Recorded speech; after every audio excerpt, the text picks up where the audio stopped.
चलो स्पटरिंग आप देख लीजिएगा। फिजिकल वेपर डेपोजिशन में हमारा पास पहले है जनाब लेजर एब्लेशन। अच्छा जी, लेजर्स, इसको लेजर्स आमतौर पे इसको पीएलडी भी कहा जाता है। लेज़र के ज़रिए से ब्लेज किया जाता है और जहाँ पे लेज़र यूज़ होती है वहाँ पे एक कोशिश ये की जाती है कंटिन्यूस लेज़र ना यूज़ की जाए, बल्कि ऐसी लेज़र यूज़ की जाए जो कि पल्सेस की फॉर्म में लेज़र जनरेट करे। आपके पास एक लेज़र आई, 1 सेकंड तक ऑन रही, फिर दरमियान में 2 सेकंड ऑफ हो गए, फिर 1 सेकंड ऑन रही, फिर 2 सेकंड ऑफ हो गई। इसका मतलब ये होगा कि हर 2 सेकंड बाद लेज़र की एक पल्स जनरेट होती है और वो जाके टारगेट मटेरियल से टकराती है और उसकी सरफेस को क्या करती है, एब्लेट कर देती है या एवेपोरेट कर देती है। ठीक है जी। लेकिन आप अगर चाहें तो कंटिन्यूस लेज़र भी इसमें यूज़ कर सकते हैं। अब इसमें अगर देखें तो आपके पास ये एक वैक्यूम चैम्बर है। इस वैक्यूम चैम्बर में ये आपके पास एक रॉड है। इस रॉड के ऊपर आपने येट्रियम बेरियम के ऊपर एक साइड की एक पैलेट जो है वो लगाई हुई। ये पैलेट बेसिकली टारगेट मटेरियल है इस कंपाउंड का। ठीक है, ये एक कंपाउंड है और इसकी एक पैलेट है।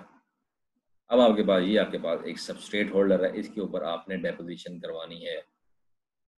अब यहाँ पे क्या, ये लेज़र बीम है।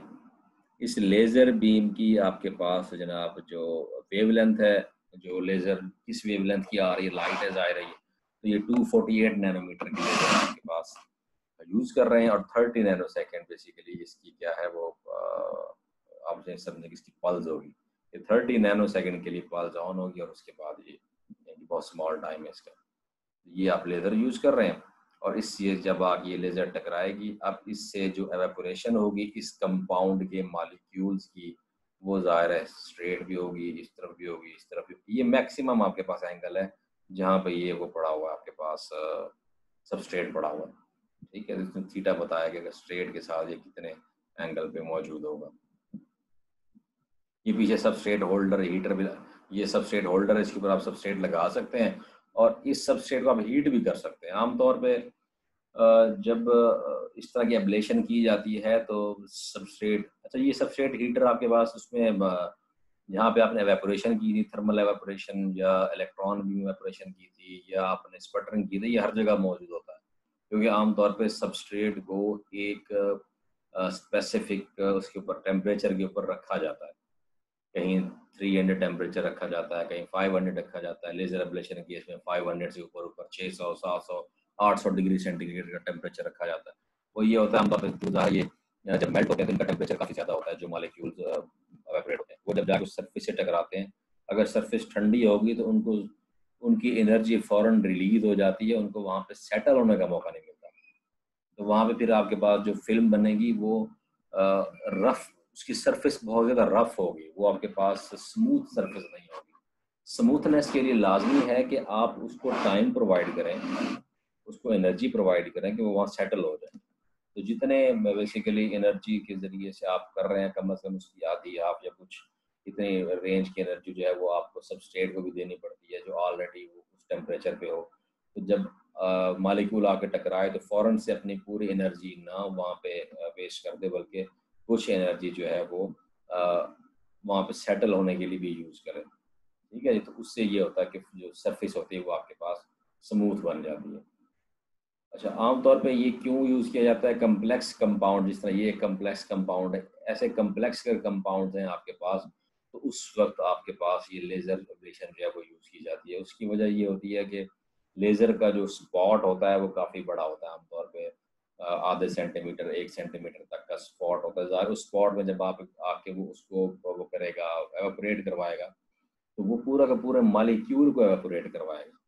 जबकि इलेक्ट्रॉन बीम एवेपोरेशन के केस में, इलेक्ट्रॉन बीम का अगर आप देखें तो उसका डायमीटर तो बहुत कम है, नैनोमीटर के केस में है। ठीक है, तो उसमें फिर ये हो सकता है कि जनाब पूरा का पूरा मॉलिक्यूल ना आए, बल्कि उसका कुछ एटम्स उसमें से एवेपोरेट हो जाए, कुछ ना हो।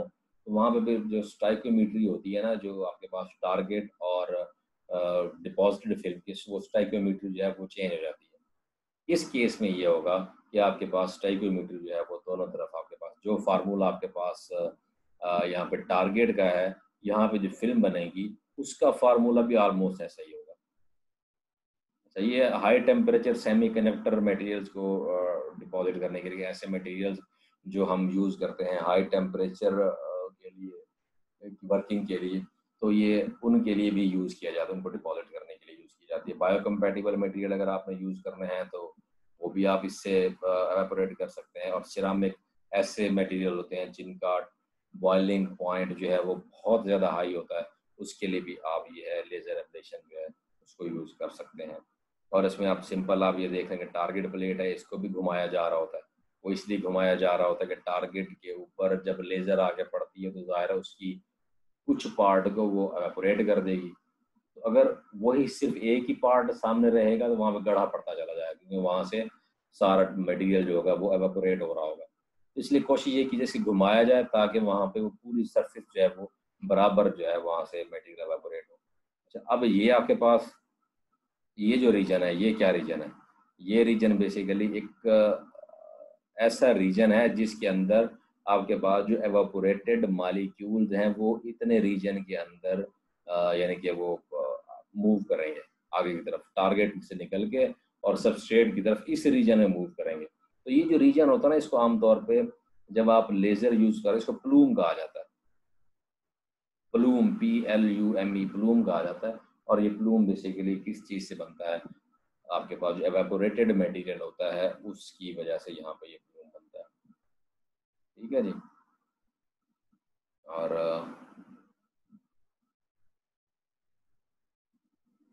यहाँ पे इसने एक्साइमर लेजर रखी हुई है जो कि 2.5 जाउल पर सेंटीमीटर स्क्वायर की एनर्जी प्रोवाइड कर रही है। इतनी एनर्जी जब यहाँ पे आप टकराती है तो ये बेसिकली मटेरियल को एवेपोरेट करती है।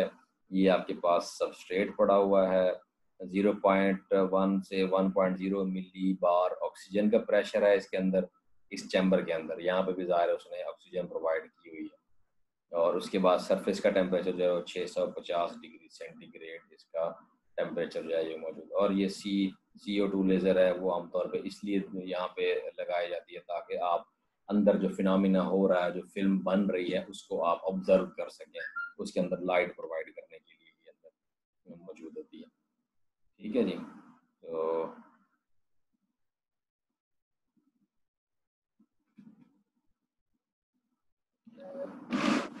अब इसमें ये आपके पास टारगेट मटेरियल लेज़र की एब्लेशन होगी, यहाँ से ये मॉलिक्यूल्स जाएंगे और यहाँ पे जाके ये सरफेस, अब ये देखें ये इसके ऊपर मौजूद है। जब तक इसके पास एनर्जी नहीं होगी ये इनके दरमियान अपने आप को सेटल नहीं कर पाएगा, और जब तक ये सेटल नहीं करेगा तो आपके पास ये सरफेस है वो स्मूथ नहीं होगी। इसलिए इस सबस्ट्रेट को हमेशा क्या किया जाता है, एक ख़ास हाई टेम्परेचर के ऊपर रखा जाता है ताकि इन पार्टिकल्स की एनर्जी जो है वो फ़ौरन से ज़ाया ना हो जाए। इस सरफेस के साथ अटैच होते ही इनके पास एनर्जी रहे ताकि ये यहाँ पे अपनी जगह बनाएं और स्मूथ सरफेस जो है वो बना दें। अच्छा, अब इसके ज़रिए से मुख्तलिफ वो होते हैं कि लेज़र आपने यहाँ पे क्या किया, टारगेट है और ये सबस्ट्रेट से एवापोरेशन है, यहाँ पे ये स्पटरिंग हो गई और ये आपके पास ये गैस आ गई, और यहाँ पे आपने ये क्या कर दिया, थिन फिल्म बनाने के लिए प्लूम बन गया जिसमें आपने लेज़र के ज़रिए से एब्लेशन की। ये एवापोरेशन हो गया, थर्मल एवापोरेशन। ये आपके पास बन गया बेसिकली आर्गन गैस, जहाँ पे आपने स्पटरिंग बन गया और यहाँ पे प्लूम बना। तो ये आपके पास ये बेसिकली तीनों का एक वो बताया गया है, कंपैरिजन बताया गया। और यहाँ पे ये देखें कि वो फिनोमेना यहाँ पे दोबारा डिस्कस किया गया है कि अगर आप सरफेस को हीट अप नहीं करेंगे तो आपके पास डिपोजिशन इस तरह होती चली जाएगी। अगर आप उसको वो कर देंगे, हीट अप कर देंगे, तो ये बेसिकली सेटल डाउन हो गए और एटॉमिक लेयर्स की फॉर्म में ये बनना शुरू हो जाएगी। ठीक है जी। ये देखें लो एनर्जी डेपोजिशन है और ये हाई एनर्जी डेपोजिशन है। तो इस ये केस जो है ये आपके पास यहाँ पे आएगा। ये स्लाइड हम MB पढ़ लें, उसके बाद फिर आपको सही समझ आ जाएगी। 0.1 इलेक्ट्रॉन वोल्ट इसमें एनर्जी होती है और इसमें स्पटरिंग में 1 इलेक्ट्रॉन वोल्ट एनर्जी होती है जो पार्टिकल्स एनर्जी लेके आते हैं। may get islanding unless you pick right substrate or heat substrate to high temperature।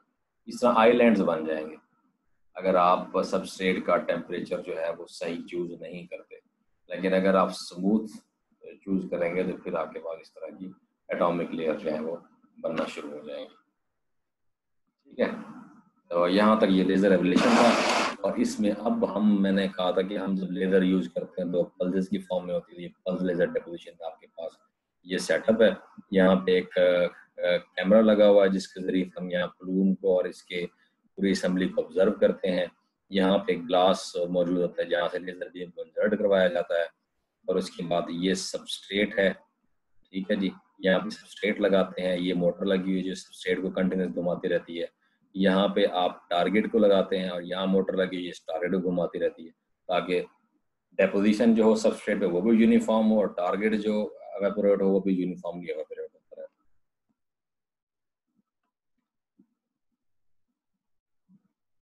ये आपके पास है, ये देखें, ये आपके पास सबस्ट्रेट होल्डर है।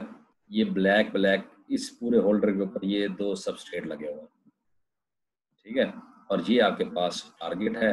लेजर जैसे इस टारगेट के ऊपर पड़ती है तो ये देखें, ये आपको यहाँ पे ये मटेरियल एवेपोरेट होकर जाते नजर और यहाँ पे डेंसिटी ज़्यादा है। उसकी वजह ये है कि ये प्लूम जो है वो यहाँ जनरेट हो रहा है और यहाँ उसकी डेंसिटी ज़्यादा है, यहाँ पे ग्लो भी ज़्यादा कर रहा है। जैसे जैसे दूर होता चला जाएगा तो इस प्लूम का ग्लो जो है वो भी कम होता चला जाएगा। और ये आपको अगर स्ट्रेट्स देखें आप तो सामने से आपको टारगेट से इस तरह निकलता हुआ नजर आएगा।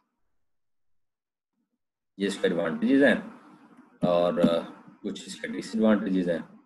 तो ये सेशन भी ख़त्म होने जा रहा है तो ये आप पढ़ लीजिएगा और इसको मैं शेयर कर देता हूँ।